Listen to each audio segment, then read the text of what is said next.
Live from the sun-drenched cobblestones of the Eternal City, conversation crossing faith, culture, and current events. Civil discourse, civil debate, and the free exchange of ideas. This is Intersections with Bree Dail and Matt Dooley.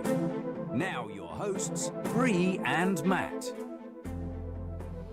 And good morning from a rainy, chilly Rome. This is the all-new Intersections Crossing Faith, Culture, and Current Events with Bree Dail and Colonel Matt Dooley. For those of you who are joining for the first time, I am an internationally accredited journalist, including accreditation to the Holy See as the Rome correspondent for the Epoch Times. And you may also find me on other Catholic outlets, including the Catholic World Report. And I am joined today by the prestigious Colonel Matthew Dooley. Good morning from Rome, Matt.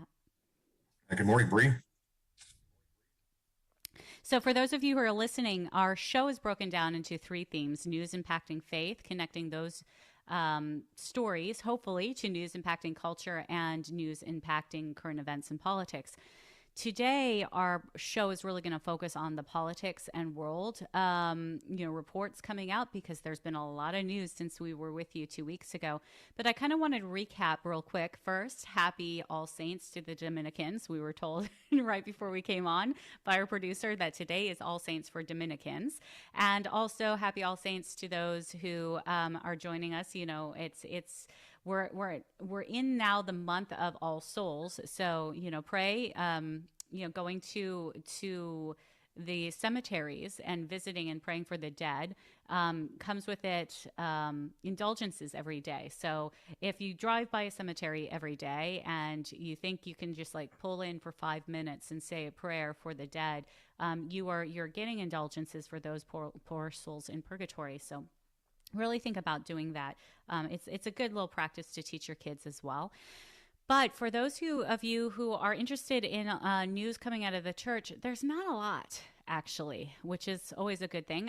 They are starting to set up already where we're going to see the nativity scene in St. Peter's Square and the tree, which will be set up around December the 10th to set up the platform. And from what we understand, the nativity scene that, last year caused a lot of concern by people. We had some, what I could describe like, those old school toys, Matt, Weeble Wobbles. Remember those for kids?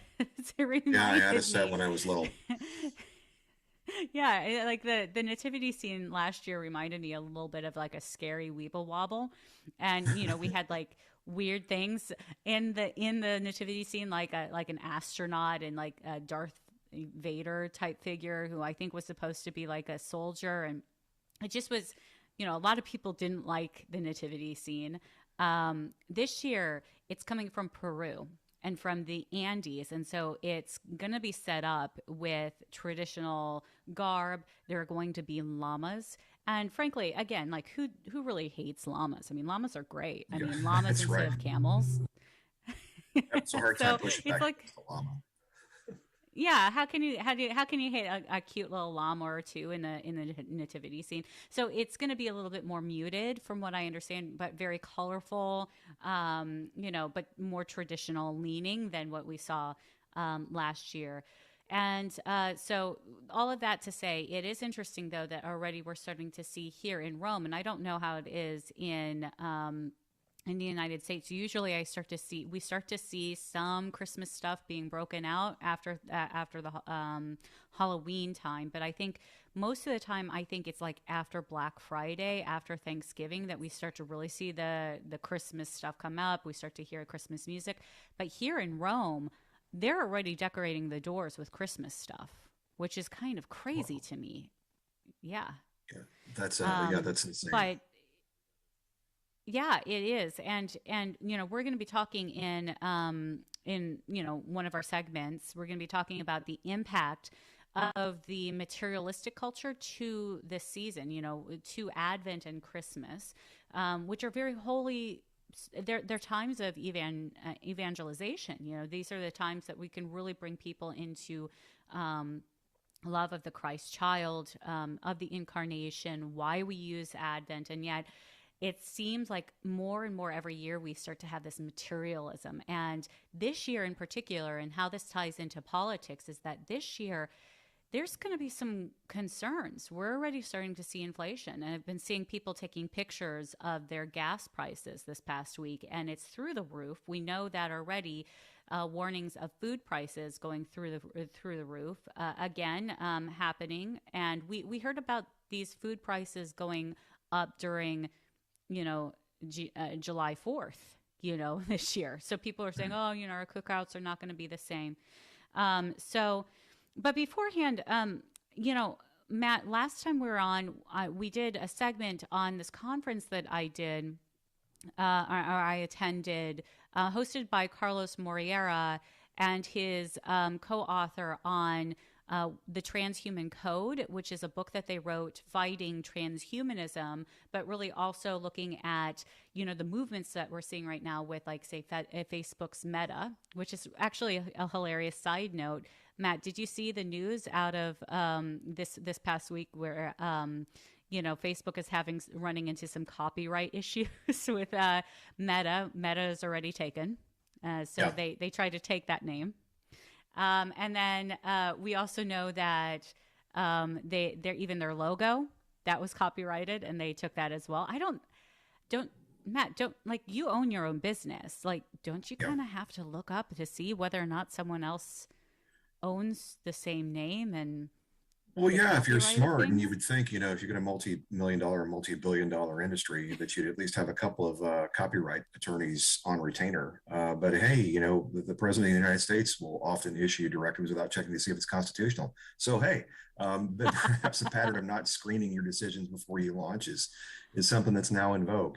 I know that I don't have the money to fight copyright infringement, so I do due diligence before I take anything.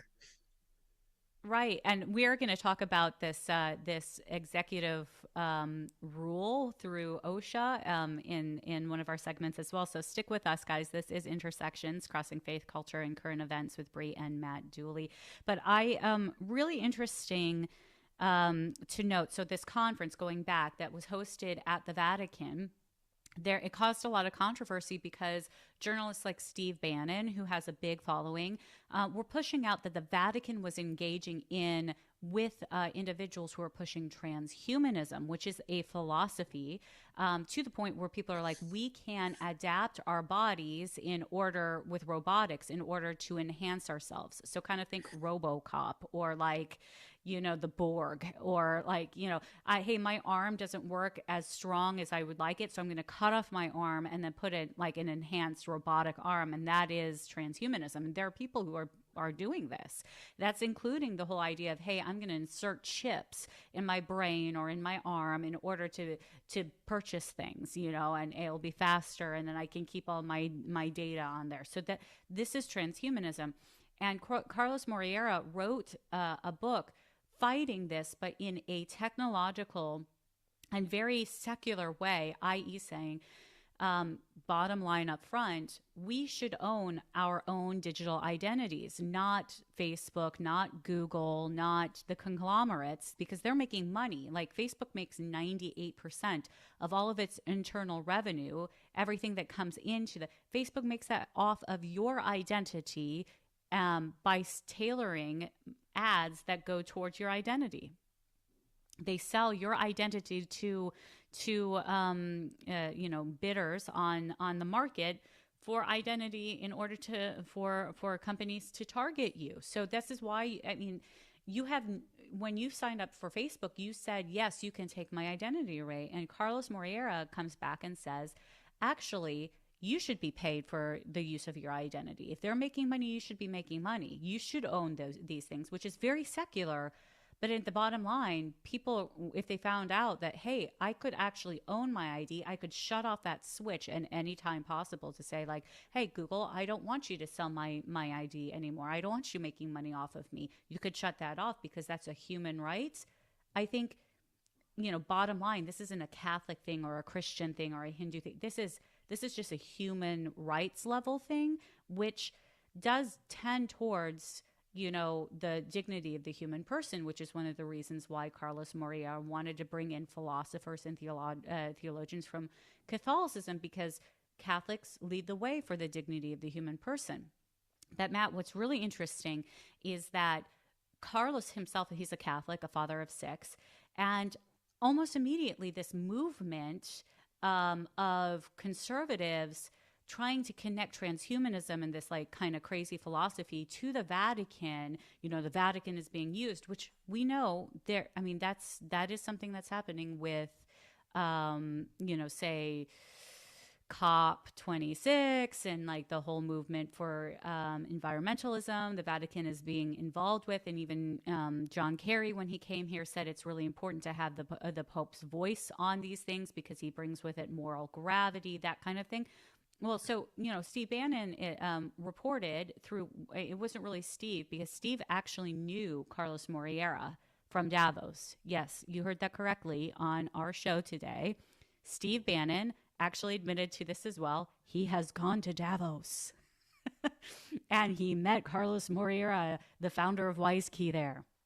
He knows him personally. So for, the first like week and a half, we had Steve Bannon's journalist contacting me because I was there at the conference. And I said, why don't you, as another journalist, contact Carlos Moreira yourself? And he did. And he went back and forth with Carlos and finally invited Carlos onto Steve Bannon's program, and they set the record straight. Steve Bannon said, I knew him. He's one of the smartest guys I know out there. And yes, he's very smart technologically. He's brilliant. That's why he's leading the way in cybersecurity.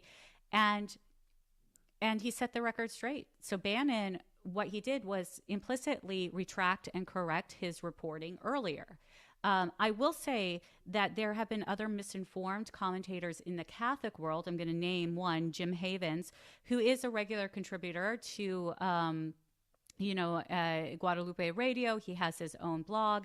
But he had Carlos Moreira on, and what he did, Matt, and we're going to be going to break soon. We're going to be talking on the flip side on reporting accurately, because we've been seeing a lot of crazy things happening in the journalistic world this past week connected to politics. But what Jim did was that he brought him on and then spent most of his time going back and forth with Carlos on his personal opinion on pro-life issues, which is great because Carlos is a Catholic and he is from Geneva.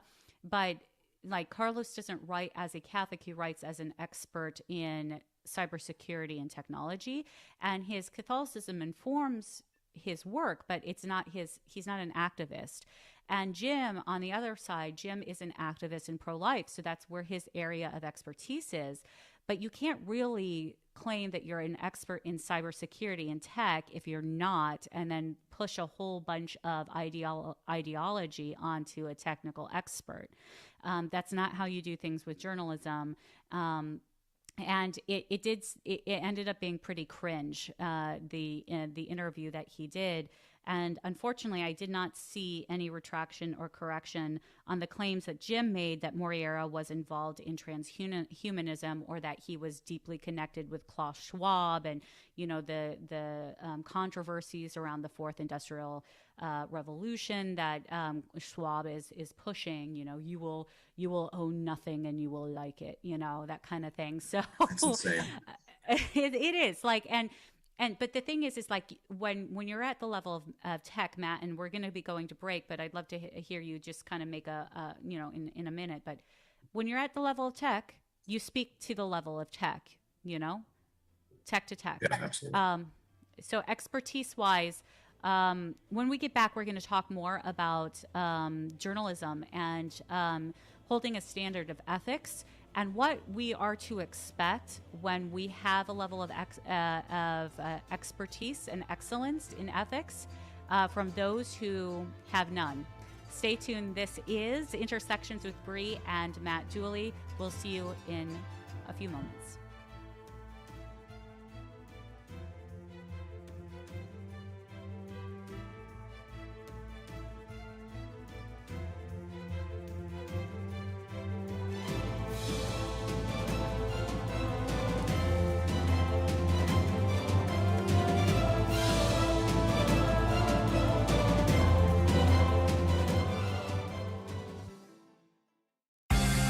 Some time back, I had a chat with some Jehovah Witness ladies, and they made the assertion that the first Christians didn't believe Jesus was God.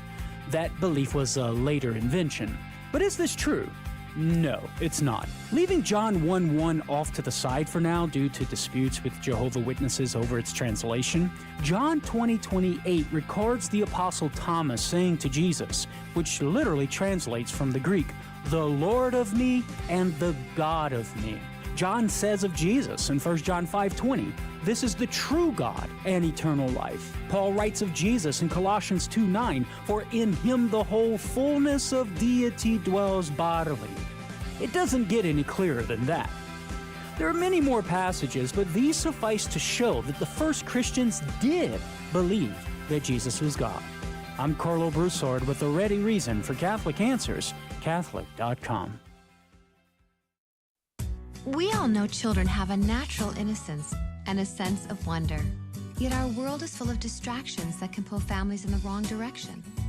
But with the help of God and a church family, your children can grow in the security of faith, hope, and love. Weekly Mass provides that critical faith foundation needed in life. So if your family hasn't been to Mass in a while, we'd like to invite you home. Discover more at CatholicsComeHome.org.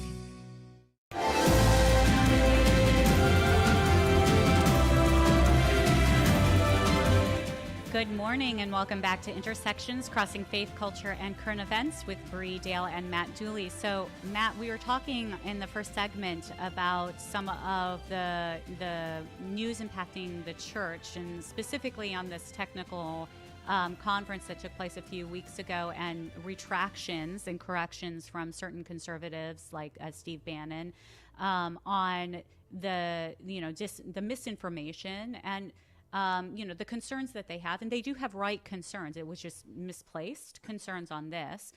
So there were retractions and corrections on Carlos Moreira's Transhuman Code conference in the Vatican. But Matt, one of the things that really drives me nuts is when people who are commentators or those who are journos who don't have an expertise in an area go and instead of go and seek expertise, seek those people to speak to those things, have the questions ready. Instead, just kind of wing it and try to claim knowledge where they don't. And, a perfect example of that, I think recently, and I'd love you to weigh in on the idea of retraction and correction, but, one of the perfect examples of this recently is this past week we saw in the news, and you had to actually dig in the news for this because it wasn't really headlining in the mainstream media, but we were seeing some arrests that took place, some pretty big arrests, and yet no retractions, no corrections, barely making a blip on the mainstream media. Matt, can you fill in our listeners on what happened and what your assessment is on this?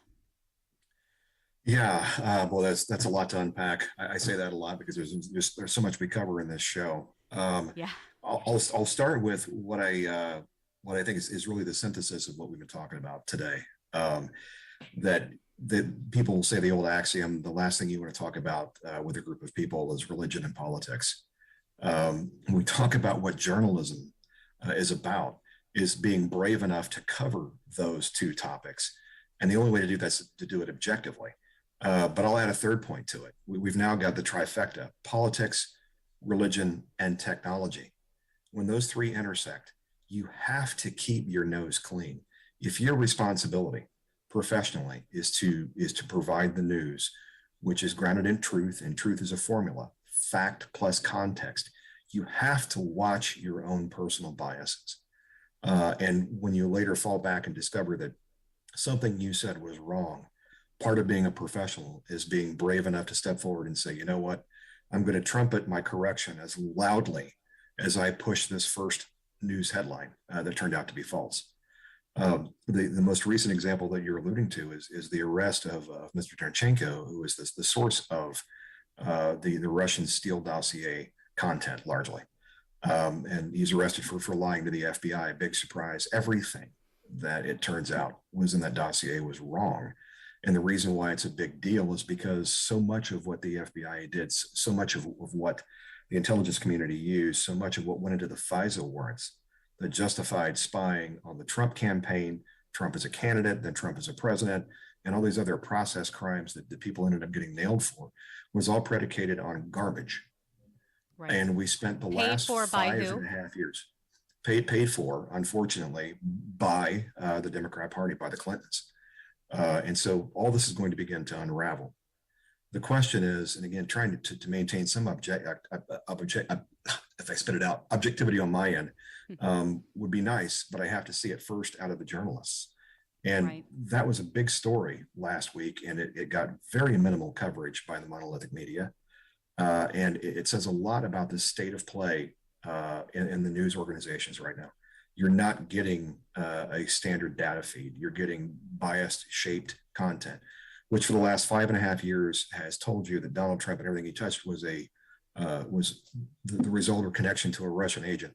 It turns out none of that was true. None of it. Right. And we ripped apart our country and our democratic processes. We ripped apart our social fabric in hate and angst and anger at one another over something that the American media let brew as a falsehood for 5.5 years. Right. And Matt, one of the things that is really interesting that ties to the elements of digital ID and your personal ID being part of your human rights, which is, again, Moreira is pushing that at the UN level. And that it's not a popular idea for the conglomerates for certain reasons, and also for certain countries who want to have control over your digital ID. But one of the things I think is really interesting is that people don't really understand the FISA courts, where it was originally set up. The FISA courts were set up specifically to fight the war on terror, right? And they had these secret courts to get warrants out in order to not identify terrorists a key in terrorists on a particular investigation, right? And there are questions to the constitutionality of all of that, but put that aside for a moment and start to consider that there were 3, 4, 5, out to the 10th degree effects on these FISA warrants on spying on the Trump campaign. It was not just the Trump campaign. There were people who contacted the Trump campaign. You had people who were contacting those people in the Trump campaign. We still don't know to this day how large that group of searching was and surveillance was. And it is in our Constitution that surveillance against the United States, against people within the United States, is objectively against our rights as American citizens. This is why, the whole idea of martial law is it doesn't really exist when it comes to having the military enacted in such a way. We are really bound by the Constitution to what we can do as a military, and I say we because we both are prior military. But I just find it's so interesting, Matt, that here the mainstream media, who have been riling and claiming these things with reference to Russiagate, have not retracted or corrected now that we're starting to see actual warrants being issued against these bad actors. And Matt, is it really surprising, though, as we start to see, there is an element, one of the things that, just ties back to what we were speaking about before, someone has to hold the standard, right? So, one group claims, and I've said this before, one group claims that they're serving the truth. The other group never does, right? And so if there is one group that says, hey, the ends justify the means, period, what is the alternative? It's the facts and the context and objectivity and holding a moral standard.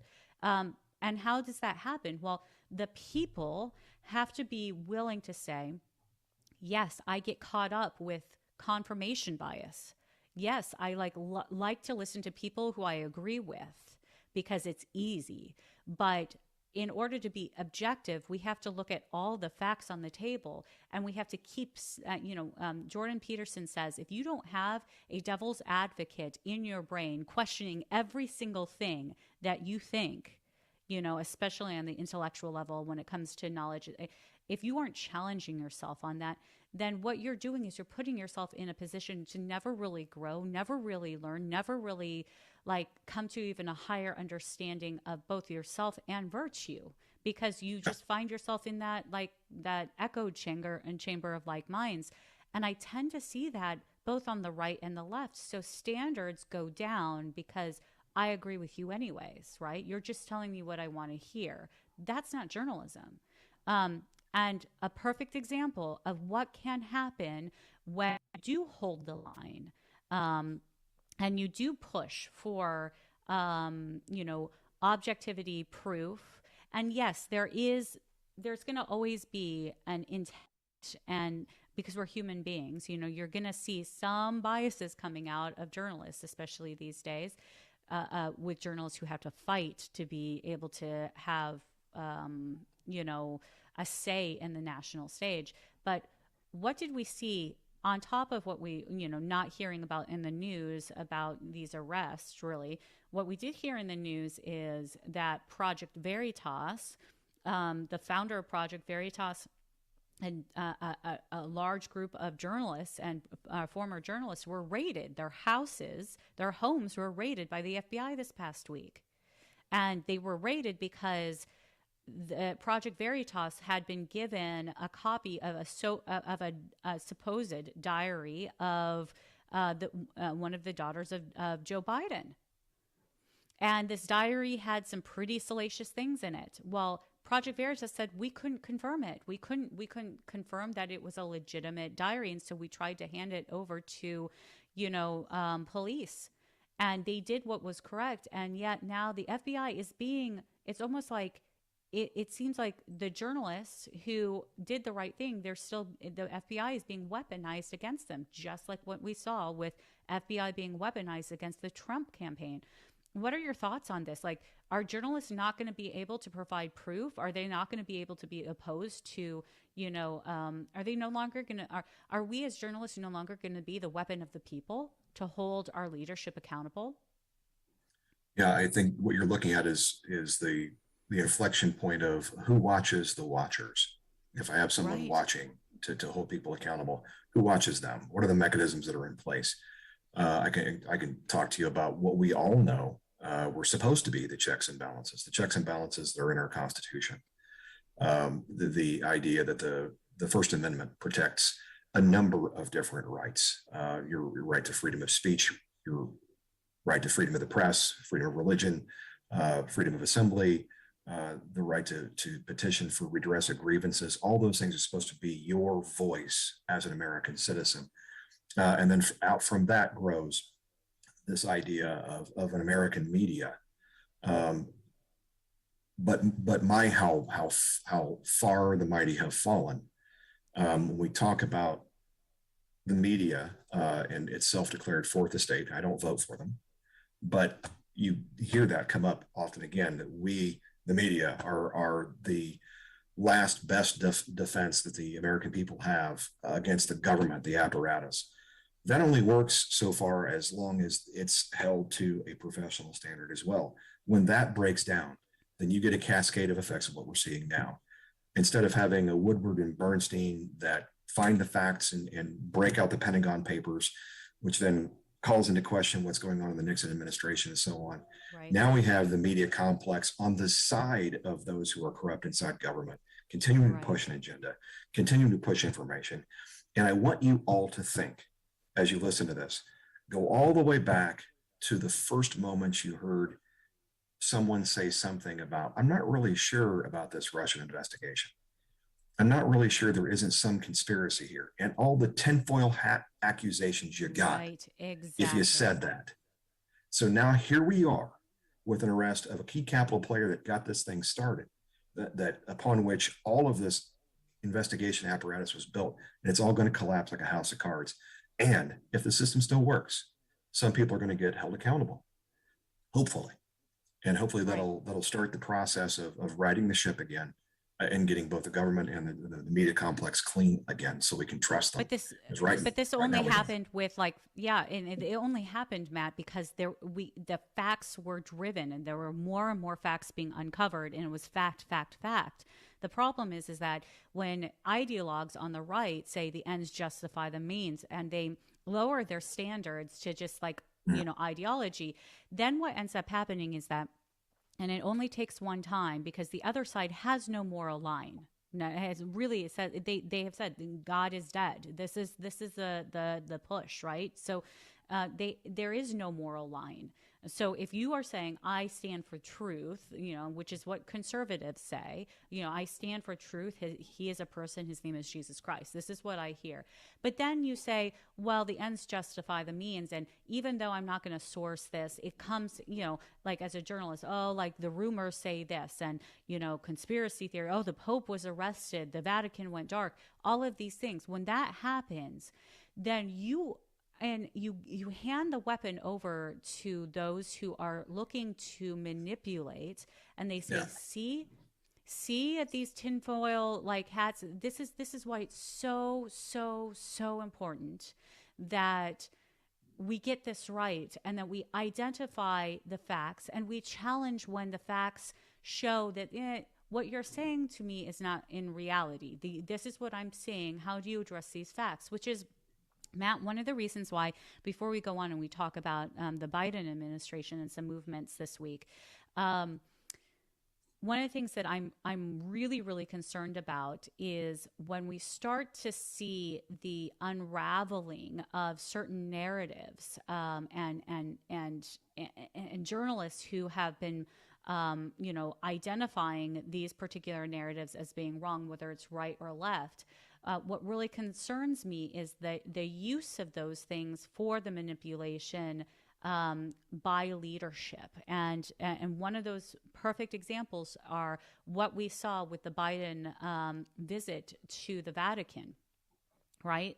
So what we saw with the Biden visit to the Vatican was the Vatican trying to maintain control over a narrative. And what we received from the Vatican was a very formulated communication from the Vatican press offices and what was discussed between Pope Francis and Joe Biden, right?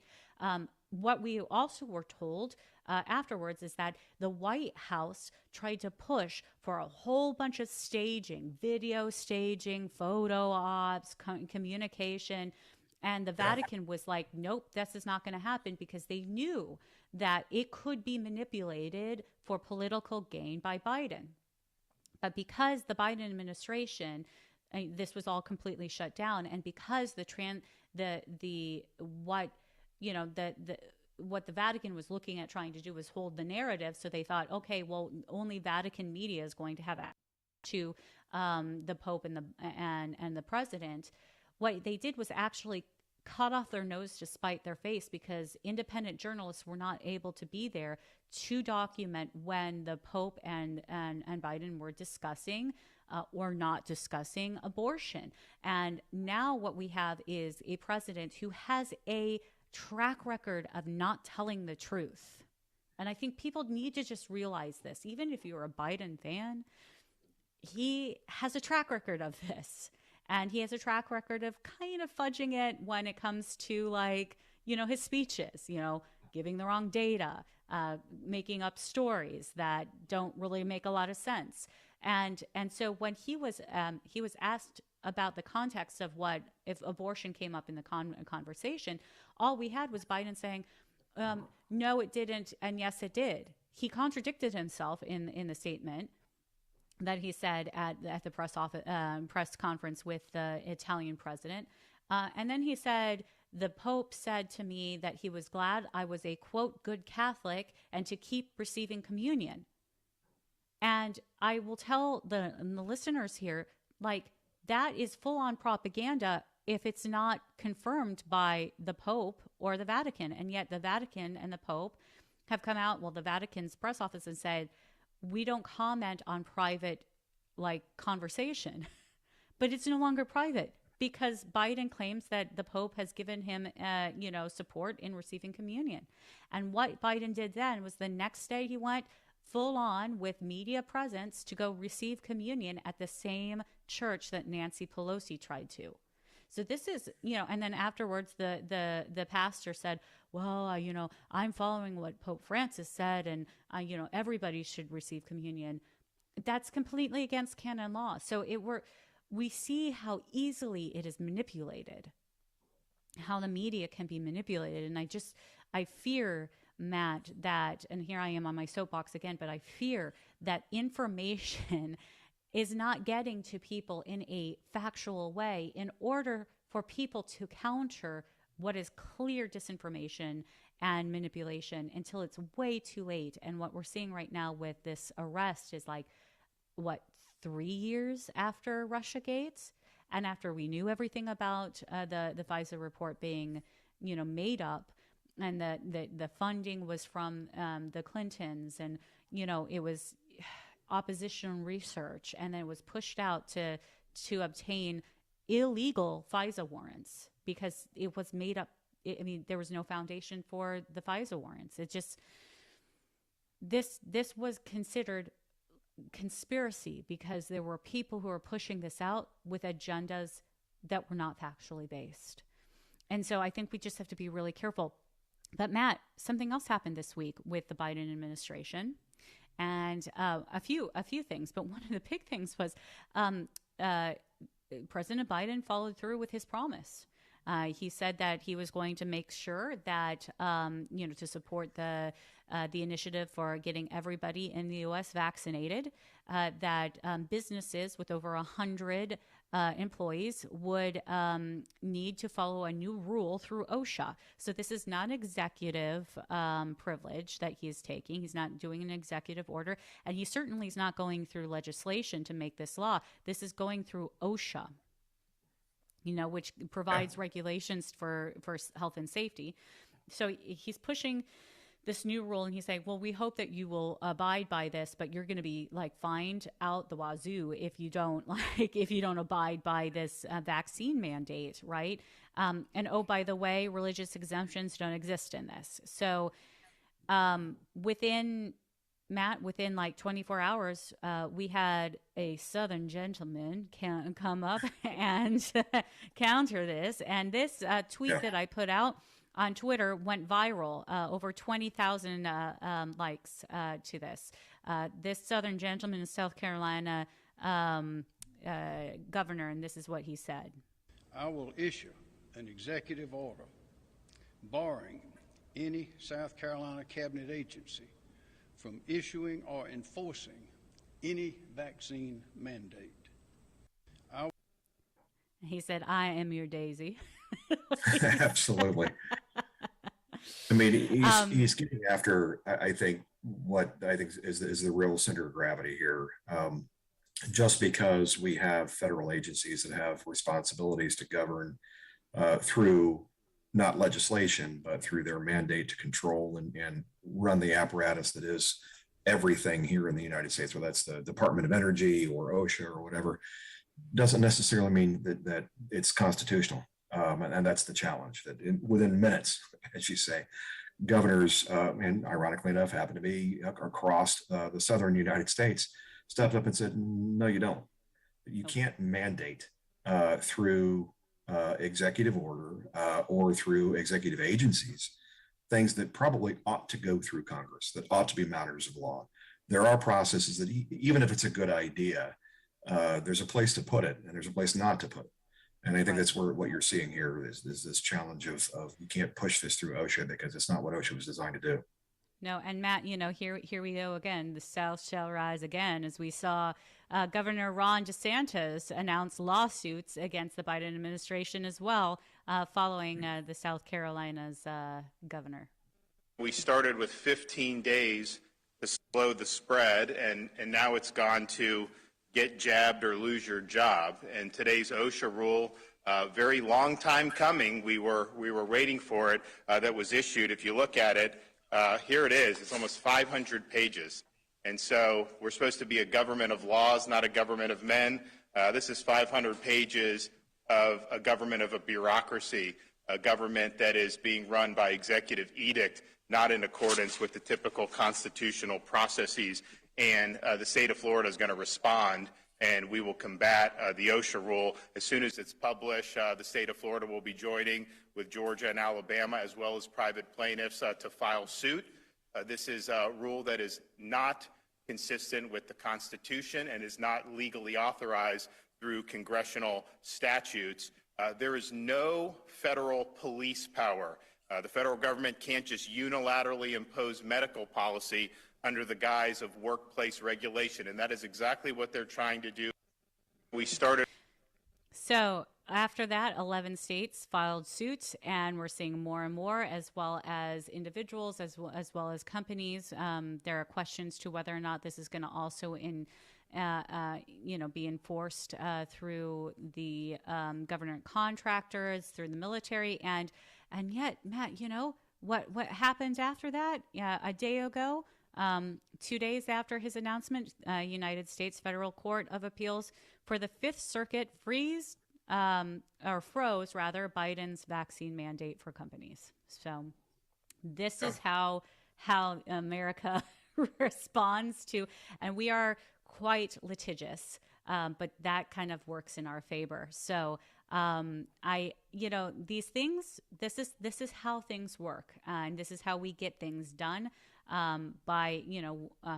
When laws are being broken or superseded, we still have the court system, and we still have legislatures and governors. So, Matt, we have a few minutes left, and I know we're going to be talking on the flip side about your state of Virginia and what happened there. But any final thoughts before we go to break?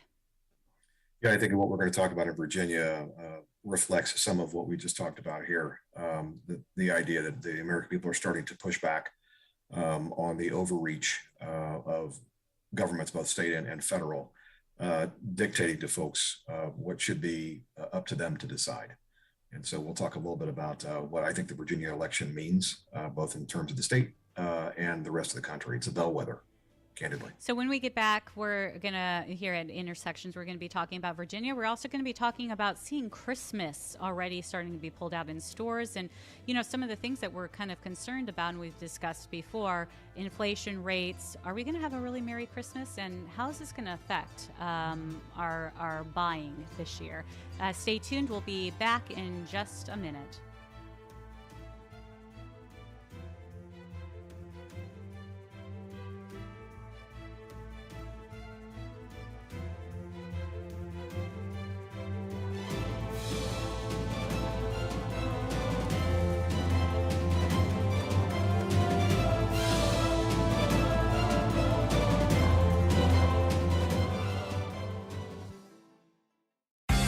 Some Protestants like to charge the Catholic Church with changing the Ten Commandments because it omits the prohibition of making graven images found in Exodus 20. But is this true? No, and here's the reason why. Like Augustine, the Catholic Church sees the prohibition of making graven images as merely an extension of the first commandment, "You shall have no other gods before me." In light of the context, it seems that Augustine was right. For immediately after God prohibits the making of graven images, he says in verse 5, "You shall not bow down to them or serve them." The prohibition is against idolatry, not the making of images in an absolute sense. So the Catholic Church didn't change the Ten Commandments, and it's not guilty of idolatry and having statues in its places of worship. I'm Carlo Broussard with a ready reason for Catholic Answers, Catholic.com. Years ago, when I started acting, modeling, and singing in Mexico, my Catholic faith was not the center of my life. It took me many years to discover that success, fame, money, and all the pleasures of the world were not going to fulfill me. I got to a point in my life where I thought I had everything, but I realized something was missing. Thankfully, I began a faith journey that brought me back to God and home to the Catholic Church. You can too. Discover more at CatholicsComeHome.com.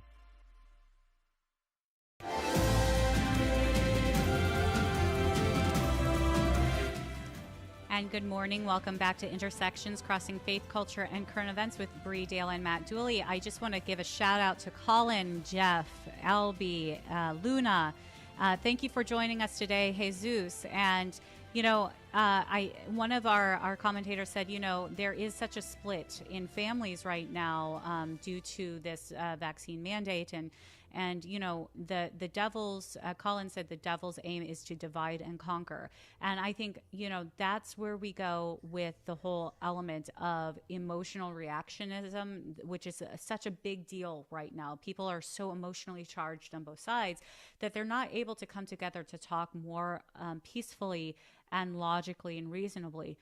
But again, there is one side that says we claim the truth, we claim to serve the truth, and he has a name, Jesus Christ, right? So evangelization is such a big deal, and so is virtue, and virtue is patience and charity and listening, because people are afraid, and fear is such an easy tool to use to manipulate. So, you know, stepping back and taking a look at the facts, it's such an important thing right now, and not to allow yourself to be emotionally charged, even if the other side is.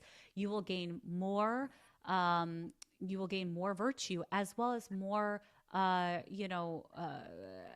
for your argument, while doing so with logic and reason and listening. And let's think this out, and let's talk about this, you know, in a measured way. We have a real important job in doing that. So Matt, one big story that, you know, we were talking in the last section about, you know, the Biden mandates and how now that's been frozen. And we'll see how this plays out as we start to see legal movements taking place and lawsuits. But something happened in Virginia, in your good old southern state of Virginia. Tell our listeners kind of a recap of what happened and what you were hearing on the ground, because I will tell you, CNN has another idea about why the new governor and his lieutenant governor were elected. But go ahead, Matt. Yeah, well, for our listeners, we have in off years, there's the typical midterm elections, and then there's the general election for president.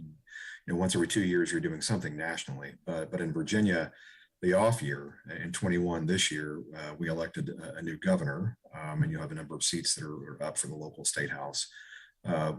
What happened, candidly, is that we have a Republican governor, a Republican lieutenant governor, and we flipped the House as well. So in what was questionably becoming deep blue state, we're back to purple again, at least.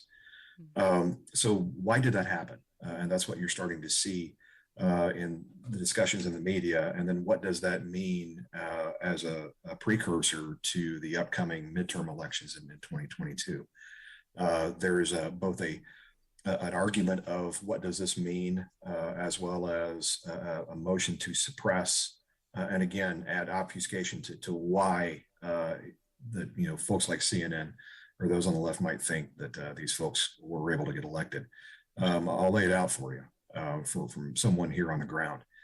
Number one, it turns out that your average Virginian, and probably your average American, doesn't like being called a racist, doesn't like having to wear that hair shirt, regardless of what you have said or thought in the past or currently think. That folks who've been taught to not see color, to treat people as their individual content of their character demands, being told that doesn't matter, that you now have to see everything in terms of color and race. People reject that. It turns and out your children, that critical, right? Your children, like critical race theory is being taught in in that's schools, what I'm and people to. are saying, "Oh no, that didn't happen." There are two elements to that: the critical race theory and the texts and the ideas. It's more than just teaching about slavery. Believe it or not, we were talking about slavery when I was a kid at school. Believe it or not, we did teach the Civil War.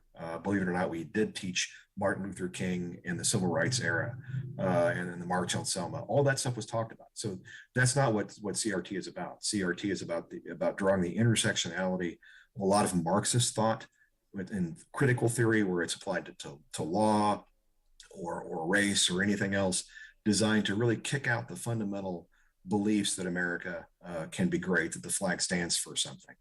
And so when you put all those things together and you start seeing those texts not only exposed in the classroom, but taught and displacing other materials, that's what parents rejected. But there's a second part to this. When school boards got called out on it, they said, oh, we're not teaching it. It turns out they were.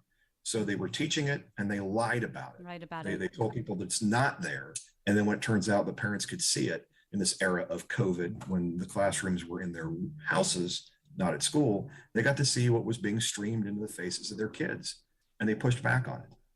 Right. And then on top of that, we had an ugly incident in Loudoun County where a young man apparently had a skirt on, and by policy in that school, he was allowed to use a ladies' restroom, went in and sexually assaulted a young freshman, and then was kicked out of that school, went to another school and did it again. Right. But what galvanized a lot of the populace here is in seeing that father go to a school board meeting and try to say something about it, because they were trying to sweep it under the rug. And rather than have an accounting there publicly, he was thrown to the floor by the police and arrested. Exactly. That meant something.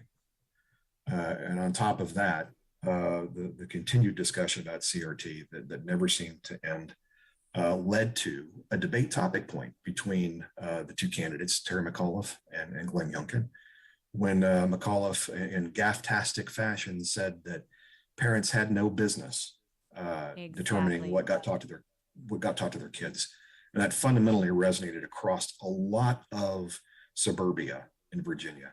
And so suburban moms came out, folks who were non-white, Asians, Hispanics, those who have a lot of traditionalist virtue and value in their families came out to vote, and it flipped the state. Yeah, and our Marine sister became lieutenant governor. That's right. You know, a woman who is a woman of color. And yet there were CRT advocates on, TikTok and otherwise calling her racist. She actually challenged Joy Reid to a debate on her show. She said if she was woman enough to do it, take on our sister. Because, our Marine sister can hold her own. She served honorably. She's now going to be serving Virginia honorably again. And I'm really proud to see that families, on both sides of the aisle said, oh, no, not the Bambini. You're not going to touch our children. You're not going to tell us that we don't have the right to teach what we want our children to be taught and know what is being taught in schools. And that reflects, Matt, on the Biden administration, because the Biden administration has been pushing this element of CRT. You brought up a few weeks ago, a big movement, a big executive order that came out on equality, and this was something that was put out as was it an executive order? It was it was a national gender strategy. It rolled out the same way you might see a national defense strategy. It's that level of strategic document. Right. To see that kind of rhetoric, and again, intersectionality, legitimized and formalized in an official national document was a watershed moment. We are lost. Truly. The compass is spinning. The ship has no rudder.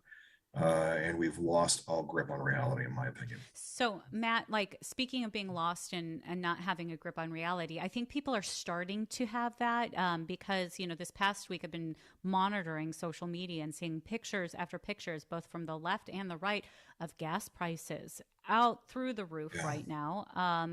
And we're hearing food prices for Thanksgiving are going to be extremely high, and they're going up further. And we're hearing about supply chains being disrupted because of COVID and because of mandates that are coming down. Matt, we have these ideologies, and we're hearing a lot of things about good ideas and how to handle racism, systematic racism, dealing with inequality. But when it starts to hit the schools, the children, the families, and your pocketbook, that's where the rubber meets the road. And we know in history When it comes to this type of policy, these policies, say in the Carter administration, for example, after you have something like that, after you have policies that push and deepen inflation, what happens? Then you see a flip and a national flip, and it goes towards most of the time the right. Your thoughts as we close out today? Yeah, I think what you're seeing is the manifestation, the reality of what happens when you attack the American system from multiple angles. Gas prices rising are a reflection of what Biden did on day one, canceling the Keystone Pipeline, the movements to get us away from what we'd achieved was energy independence. Now it costs more to move goods. That fuel translates into prices for freight, for industry, which naturally get transferred to the consumer. On top of that, COVID mandates and vaccine mandates strip away workers. And so you've got a truck driver shortage. Things slow up. And if the demand doesn't change, then you end up with shortages and rising prices. So this convergence of all these things are going to hit people right at the moment where they're coming together to celebrate the holidays, for Thanksgiving and Christmas, and it's going to become real. I take no joy in this. I'd love to see any president, I don't care what side of the political aisle, the regime come in and America to be successful. But this is going to be traumatic, I'm afraid, for those who are in the middle class, those who are poor, who can't afford to live in an environment where they got to pay $35 for a steak or $50 for a turkey. Well, you've joined us for Intersections this week. You can hear us every Monday, and this is Intersections with Bree Dail and Matt Dooley. Hey, guys, take a second, enjoy your holiday planning, and realize that, you know, with the truth comes peace, joy, and real civil dialogue. Until next time, thank you. We're signing off, Bree and Matt. See ya.